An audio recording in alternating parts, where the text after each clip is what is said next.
What's up everybody, my name is SK and welcome back to my channel. Today we're going to talk about one of the 12 principles of animation, the timing. Timing determines your character's speed, whether you want to go fast or slow.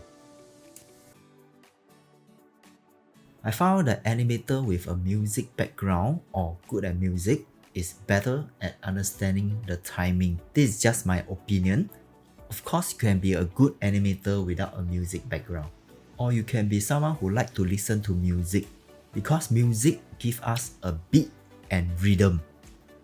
A fast beat will sound like this. Armed and dangerous.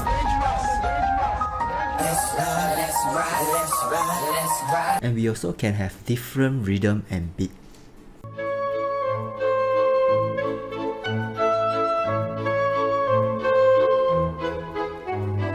Now let us use a bouncing ball to match this kind of rhythm, starting from the fast one. Armed and dangerous.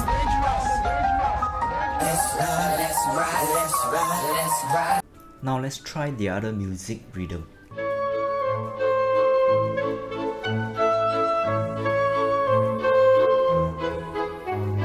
So you can see in a bouncing ball, the moment the ball touches the ground, this is called a beat, where it produces a beat.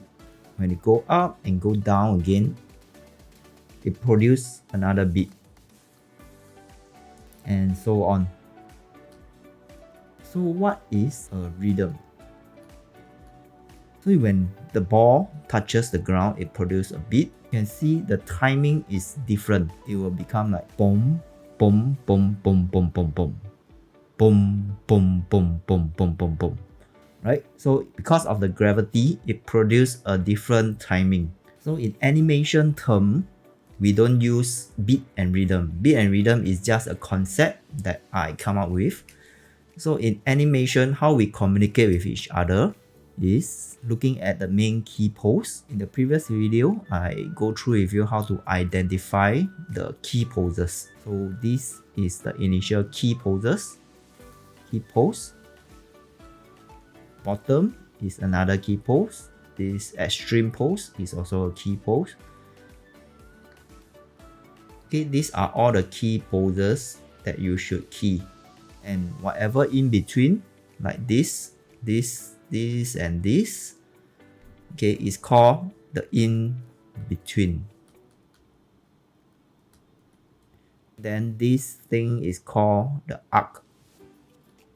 These are all the important things that you need to understand.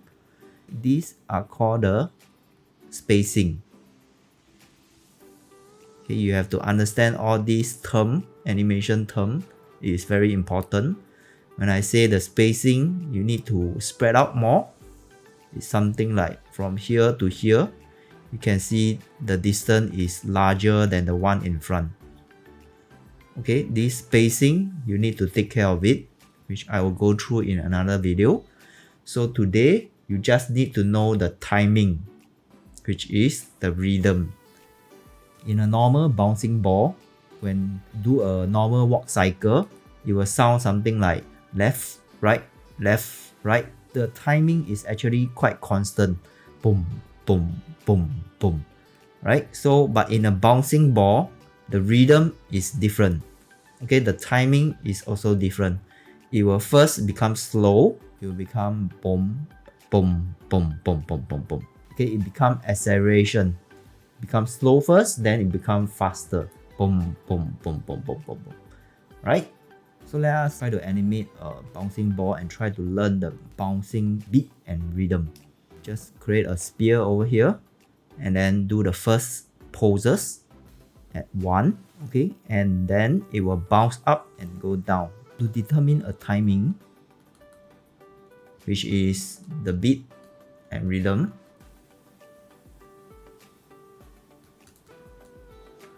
okay, the timing, which is the beat and rhythm, you need to know when is the starting from,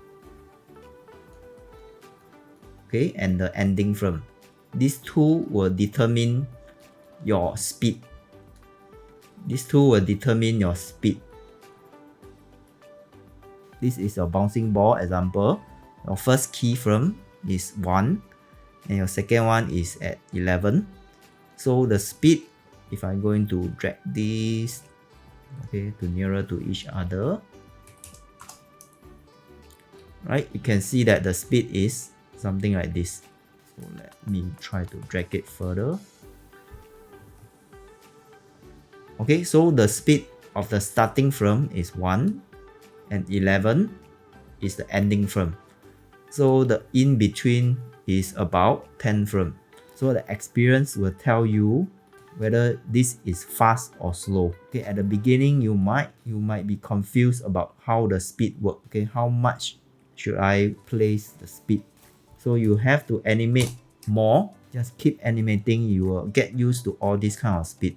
So if I'm going to drag this to the back 20 frame, so what happened? It becomes slower. These are 1 to 20, which is about 19 frame in between. So it becomes slower. So you have to understand when the keyframe are nearer to each other at 5, it becomes fast. Boom. Okay, so if you want a fast beat, fast timing, push it to nearer to each other. If you want a slower timing, okay, then you have to drag it further from each other. Okay, so at the bouncing ball, let's say if you want this kind of timing, boom, boom, boom, boom, boom, boom, boom. Just play and then try to, in your mind, try to imitate the sound, the beat and sound. Boom, boom. Alright, so boom, boom is 16, around 16, 14. So let's try 16 for now. Okay, this one we'll delete. Boom. Right, so it's boom, boom, boom, boom, boom, boom, boom. Right, so 1 to 16 is 1 bounce, 1 timing, 1 beat. Then the other beat, it should be nearer to each other. Okay, now is about 15 frame. So when it's nearer to each other, let's try 26.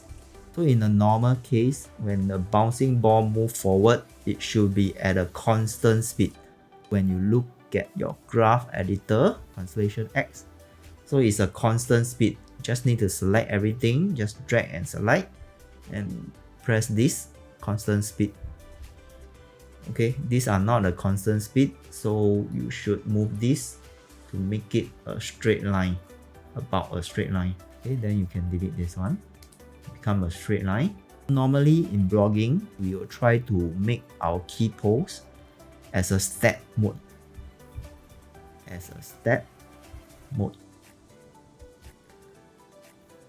So how do we create a step mode? Select the graph editor. Okay, select every controller, which now only the bouncing ball. Okay, after that, make sure you do a keyframe here. Okay, then after that, select all the controller, which is all the graph.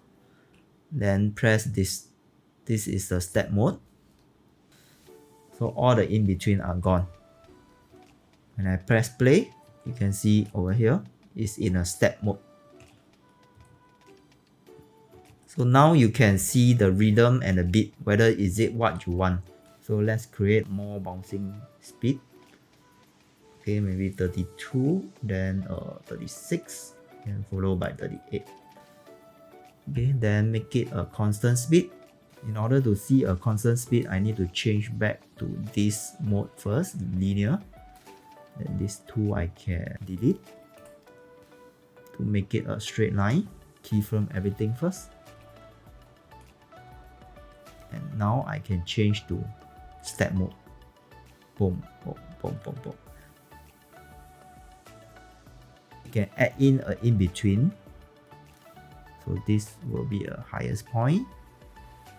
Then bounce over here. Bounce over here.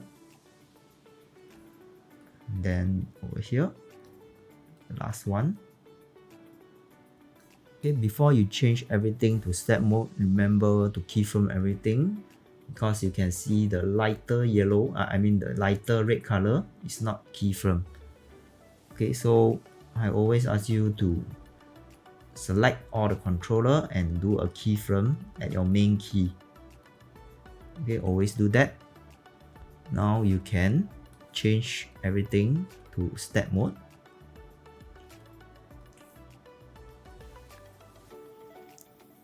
This is how we create a timing. Okay, so the rest is very simple. Just do as a normal bouncing ball, like what the school teach you. There's a lot of tutorial that teach you how to do a bouncing ball, so I will not go through with you how to do a bouncing ball. Just need to understand what I taught you just now. Every poses is your main key.